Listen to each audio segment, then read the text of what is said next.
N'hésitez pas à lire le start que les Tio prennent de temps De créer, concevoir. d'écrire, ouais. Ouais. Mais allez, assez parlé de lecture Quoi, et de Ellie. comme quoi le taf de Tio est ingrat parce qu'on fait des choses que les gens lisent même pas. C'est terrible. Mais on est parti sur la loser finale entre Azure et Killir. Mais effectivement, là, on en parlait, ça a l'air plutôt compliqué pour Peach, hein, parce que c'est déjà 65% de gratter, alors qu'on a pris 0. Seul pourcent qu'on s'affiche au final du côté d'Azure, c'est ses propres bombes, Ouais. sa propre grenade. Il a du Ouais, en mal à fait, approcher. c'est très difficile de jouer les situations corps à corps pour Peach, alors que c'est une zone du jeu où elle est très très forte. Mais le fait d'avoir une grenade qui va permettre de sortir de beaucoup de situations, ça va être tellement bien pour Snake. Surtout qu'on n'a pas forcément le temps d'aller chercher les navets. Mais là, en tout cas, on Ouais. a trouvé un très beau fer. Ah, c'est dommage. Ouais, il va falloir tout miser sur les Sur phases l'avantage. d'avantage, la punition de la recovery qui va être très exploitable. Mais est-ce qu'on peut arriver dans cette situation? Là, on est en bonne posture, on bait l'air dodge, mais pas de finish. Baudonner qui vient poke, tout simplement. Ça passe au-dessus du shield. Il faut orienter son shield vers le haut pour ne pas se faire avoir par ce Donner. Et là, le backer qui ne va toujours pas tuer. Et la Nikita qui va envoyer totalement de l'autre côté, mais qui ne va toujours pas tuer également. C'est compliqué. Oh, quoi? Bien vu le side B sur la Nikita, ouais. Qui vient tout simplement annuler le projectile de Snake. Et on parlait du désavantage de Snake, mais finalement, est-ce que ça va être si simple d'en tirer parti? Je ne sais pas, parce que on a vu Azure qui descend avec les Bearivers sur les grenades et le C4. Ça va être compliqué de jouer ce mix-up. Ok, ça ne va toujours pas tuer à 180%. Ouais, on va pas chercher la dump throw up tilt parce qu'il y avait une grenade qui était en jeu. Et là, c'était très dangereux comme side B, mais on s'en sort. On est passé entre les grenades. Ouais. Il y avait une sur la plateforme, une au sol, et on est passé entre. C'était magnifique. Et là, on va vraiment jouer la distance côté Azure parce que on va vouloir chercher ce grab, mais Kay a son mot à dire là-dessus et trouve la stock avec un fer. Au final, c'est Kay qui a trouvé la distance. Là, surtout que maintenant, j'allais dire on va manquer de rage, mais sauf que est-ce que tu as besoin de rage pour tuer à 215%? Non, et là, justement, on va vouloir chercher.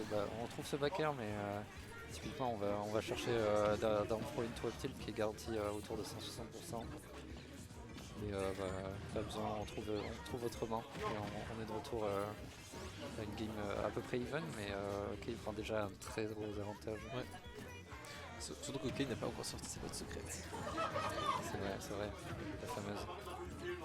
Mais est-ce qu'on en a besoin finalement? Parce qu'on est sur une game plutôt dominante pour Kay.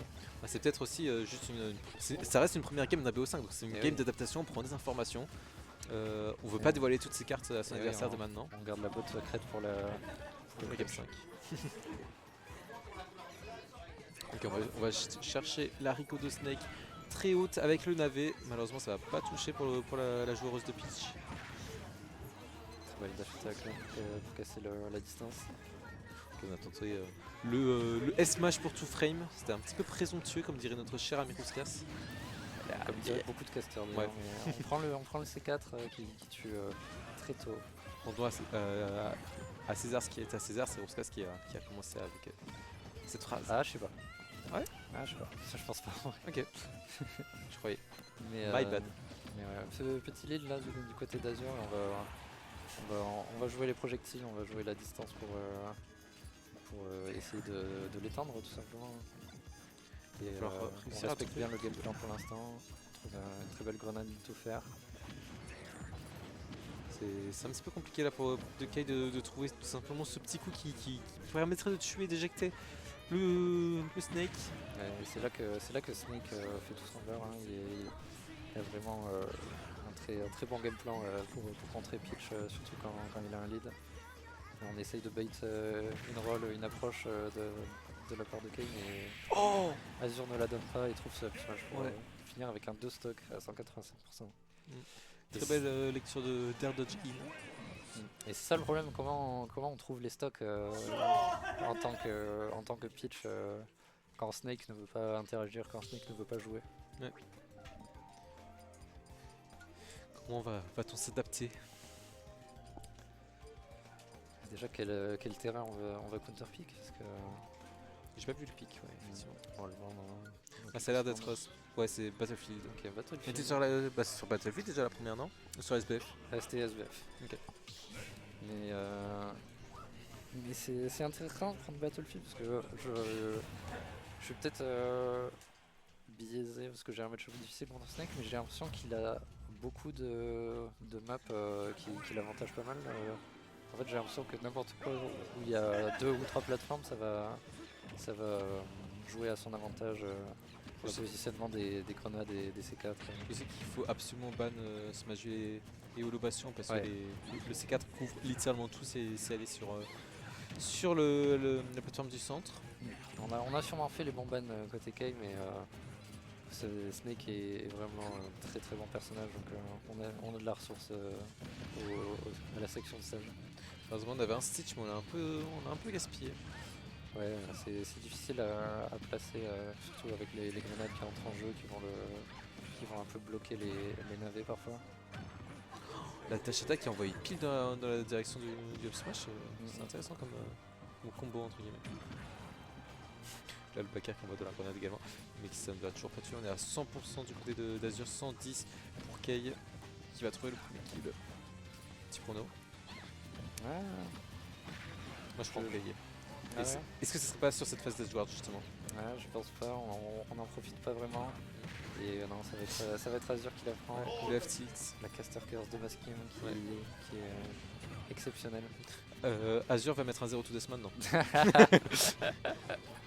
Ok, on va voir ce qui se passe.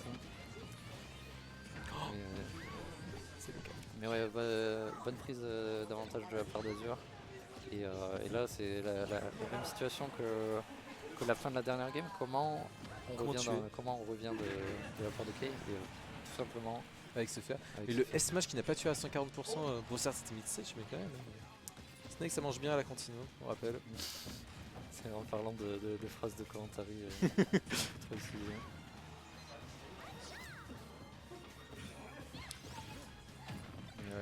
Kay de retour dans la game et qui trouve une belle phase d'avantage. Surtout le petit combo avec la grenade, c'était sympa. Ouais, Malheureusement on s'est interrompu par peur de l'explosion, donc on a préféré et assurer et shield tout simplement. Et tu vois là, cette situation avec le navet qui fait exploser la grenade de Snake, et du coup, malgré le fait que tu utilises un projectile, tu te retrouves en désavantage, c'est vraiment compliqué. Et là, Azur qui trouve tout et qui essaye de carrément finir la game avec un fer, mais qui ne va pas toucher. Et le Packer pour mettre au stage. On n'a pas réussi à casser le Cypher avec le navet non plus. Et ouais, là, comment tu t'en sors alors que tu as donné une top plateforme à Snake? C'est vraiment difficile. Ça lui rajoute une option safe pour redescendre quand il fait sa recovery high. Donc c'est vraiment difficile à toucher. Et voilà, le B-Reverse C4 qui prend la stock et qui prend la game avec un 2 stock encore une fois pour Azur. Est-ce que la botte secrète de Kay va sortir maintenant Game 3? C'est le moment ou jamais. Ouais, pour l'instant pas eu l'occasion de l'avoir. Kay qui va retourner sur SBF je crois. Ça ferait sens hein, parce que là c'était vraiment compliqué Battlefield. On prend une musique de Tekken Pour la bagarre. Pour le plus grand plaisir de Xilef à mes côtés. On prend les mêmes et on recommence. On reste sur pitch, on ne passe pas sur du J. Mais on a un coup de pic de couleur quand même. T'es sûr? Ouais, c'était la pitch de feu tout à l'heure. Ok, parce que game 1 c'était pitch rouge. Ok. Ouais. Et ouais, retour sur SBF. Non, c'est contre l'Ultimate pitch rouge, pardon. Ah, Donc ouais, c'est un skin qui lui a porté chance tout à l'heure. et oui. Ok, il aime bien changer, il accepte les skins de temps en temps. On fait tous les deux parties de la team skin. On a notre skin, on ne bouge pas. Ah, je change moi récemment, mais ça dépend. Sur Didi, tu prends pas tout le temps le violet? Là, je suis sur le rose en ce moment. Ok. Ok, la dash attack qui a pas réussi à être punie par un grab. C'est assez surprenant parce que le dash attack généralement c'est quand même un petit peu lagué. Oh là, le père qui va toujours pas tuer. Oh non, on n'avait pas vu ce C4, c'est dommage. Une petite erreur d'inattention de la part de Kay. On va s'en mordre les doigts, à moins de prendre la stock très vite. Ça pourrait repartir sur une game compliquée comme les deux précédentes. Et là, on arrive à pas trop se faire toucher, à trouver un avantage. Est-ce qu'on peut en tirer profit? Qu'est-ce qu'il faut faire pour mettre off stage? C'est quoi le mix-up là sur la descente? Mais, à chaque fois un petit peu en retard sur le lancer de Navé. Et on trouve le contre, mais Azure n'était pas dans la range pour se faire toucher. Trop faible portée.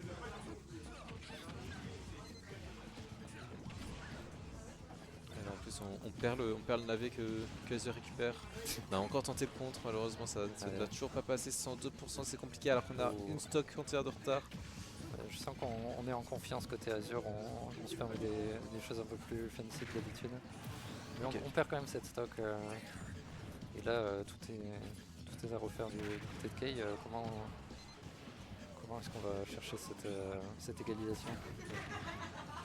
Attention, très belle lecture de rôle. Puni au F-tilt.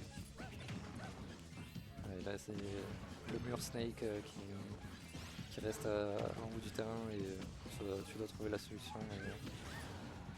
Mais Kay fait son petit chemin là, tant qu'on perd pas la stock on arrive à gratter un maximum de pourcents, hein. C'est l'objectif de cette stock tout simplement. Chata qui vient catch le navet qui a été lancé. Oh la très belle tech de la part de Kay. Ouais. Ça y était presque, moi j'y ai cru. Ce S-Smash assassin, on a tenté la douille au up B. Ouais, on la tente, mais je ne sais même pas si on peut la toucher parce que tu sais, quand tu es dans le cypher avec Snake, il y a un certain nombre de pourcents que tu dois prendre pour être knockout de celui-ci. Donc, est-ce que le up B a ce genre de coup? Je ne sais pas, vu que c'est un ultimate. En tout cas, Kay qui est potentiellement sur la dernière stock de son tournoi. Il va falloir tout donner pour survivre, pour continuer et avoir le droit d'espérer. Mais là c'est envisageable. Hein. On a pas un trop gros déficit. Et quand je dis ça, il y a Snake qui met des projectiles partout et qui atteint les 50% sur pitch. C'est difficile de jouer ce corps à corps parce que la grenade de Snake vient nous embêter. Sauf que même quand Snake est en shield, t'arrives pas forcément à trouver l'ouverture parce que généralement quand il shield, c'est parce qu'il a une grenade sur lui. Et oui. Bon, sauf dans ce cas. On trouve le shield qui est bien endommagé, mais on survit au moins et on trouve la stock directement. Ouais. 160% le backer qui va tuer. On a 80% de retard, c'est toujours faisable. Hein. Il ne faut pas enterrer Kay. On l'a vu tout à l'heure contre Legitimus, il avait un très gros retard, mais a réussi à faire le comeback. Ouais. Qui passe pas malheureusement. Et on cherche à battre Snake à son jeu de distance avec les navets, mais est-ce que c'est pas Est-ce que c'est la bonne solution? Est-ce que c'est la bonne solution? On va voir ça. J'aime bien le fait d'opter pour une approche plus lente parce qu'on voit que le corps à corps est difficile. Mais là on est à kill % de beaucoup de choses. Et on trouve le troisième ultimate. Ouais. Parce que pourquoi pas. J'avais 203. Ça ne tente jamais au troisième ultimate.